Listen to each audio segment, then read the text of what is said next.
Hello and welcome to the Construction Corner podcast. I'm Dillon, I'm your host. And on today's episode, we are going to talk about roles within the construction industry and having dedicated people to them. Now, one of the biggest challenges throughout construction is always juggling multiple projects. Now, this is really more on the project management and design side of the table versus most of the actual building construction side. Again, project managers are included in this dedicated role. For most of the construction industry, especially on the design side, we find that we are split amongst multiple projects. Maybe you're a senior engineer or an architect. You're going to be, let's just take architects as an example. You're going to be an architect, a project manager, an account executive, and a salesperson. But the question always is, which one are you today and which one are you right now? Are you an architect now, a project manager, an account executive, or are you doing sales and presentations? Because see, the more that you're split amongst multiple projects, multiple roles, the worse off you're going to be. For most of construction, we have a lot of roles. We have a lot of things that we need to do, but we're not dedicating people to it. A lot of this is because we're in a billable hours mentality, not a results-driven culture. And driving results is going to be the biggest thing that we can shift our mindsets towards. Because driving results is what gets results, not driving hours, not driving billable time. See, the more that we think about results, we can start splitting roles.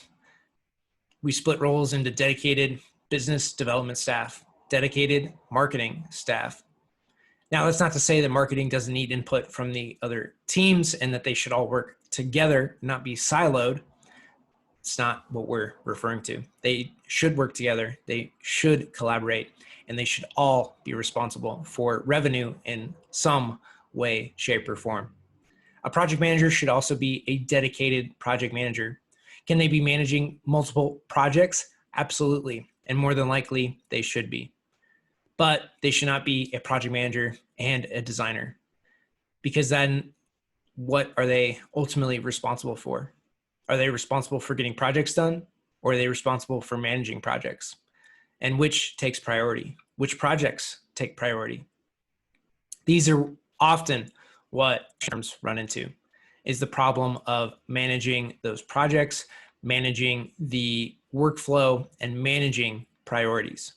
So the more that you can split these roles, the better. Also having dedicated people to production, dedicated people to engineering and design. And yes, this means you're going to have more people for your firm, for your projects, ultimately for them to be successful. But what this doesn't have to mean is that it's going to cost you more. See, you're going to be more productive. You're going to get more done. Your teams won't let as many things slip through the cracks. Are there going to be things that slip through? Absolutely. There's always going to be something that slips through the cracks that you didn't catch. It's human nature. Now, there's ways to avoid it, software, processes, systems put in place. But when our focus is split between multiple things, multiple projects, multiple priorities, you're going to have to choose. And there's nothing worse than a project manager coming to you, or multiple project managers saying, this client's more important than that one. This project manager is more important than the other one. You know, that puts designers, engineers, architects in a tough spot. They have multiple people to answer to, and that doesn't bode well for anybody. So having clear priorities, having clear expectations, and having people dedicated to projects will help you. That goes for sales as well. Having people dedicated to sales means you're going to have constant prospecting, constant client communication, as well as somebody dedicated, or multiple people, teams of people dedicated to client success. Having people follow up with your clients, see how things are going. What are their needs, challenges? What obstacles are they facing? And how can you help them?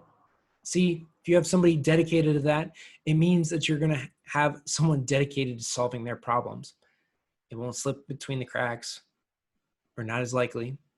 They're going to more than likely see the email and not have to come back to it later. They can deal with it right then and there, versus somebody that's dealing with projects, project management, and sales, and problems on customers. See, having these dedicated roles, tying some pieces to revenue, will ultimately help you and your firm to grow, to prosper, to get to that next level. Now, I know what you're thinking. Well, they're not billing. They're not adding value. Well, more than likely, most of your people are salaried anyway. And since they're salaried and you change your mindset to results oriented, yes, you're going to have to add a few more people, but your clients are going to be happier. You're probably going to win more projects. Your staff will be dedicated to specific jobs. Their quality of life will be higher. You won't have as much turnover, which will ultimately cost you less.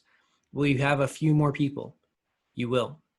But you're going to keep that institutional knowledge, which we all know is paramount to successful projects and a great long-term company. See, we've been too focused on the hour, on the short term, on the immediate return, and not that long-term value, that long-term benefit that so many of us should be looking out for. If you go and look at some of the greats, even modern ones like Jeff Bezos. Now you can say what you want about Bezos. There's things good and bad. But the good thing on Bezos from a business perspective is he always looked long-term. From his first shareholder letter in 1997 till today. They're not focused on quarterly revenues. They're always looking at the long term. And that is super important, to always look at the long term, because there might be losses today, but those losses today can be the investment in the future that you need. See, you don't want to be throwing Hail Marys all the time. You don't want to always have to go for that long shot to keep your company alive. You want to take risk along the way. Adding a few people, I don't think that's that risky. It's investing in people, in process, in relationships, which we all know that construction is full of. It's how most things get done, is the relationships that we have with our customers, our clients, and how much they trust us. See, if they continue to trust us to help them design, we can go so many places. But if you don't pay them that attention, if you don't give them what they need, if you do not benefit them as well as you should, man, I don't know what to tell you, because you're not going to keep that client for long, and you sure won't get that next project. So have more dedicated people, put them on specific projects, specific tasks, have clear priorities, and watch your firm grow. Because once you do that, the systems are scalable. You can bring in people in each position, and you don't need people that can play multiple positions. You're bringing somebody in for a specific task, and that's going to be better than your competition or anyone else, because you're hiring specifically. You're hiring somebody that you can train for specific roles, that you have specific training processes for, not somebody that needs to know everything or learn all this crazy stuff that takes years to make happen. So what I can say to you is be specific. It'll help you in the long term. It'll help you in the short term. And short term, I mean, like, it'll pay for itself in the next year, 8 months. So invest in people, make roles specific, and watch your firm grow. That is this episode of the Construction Corner podcast.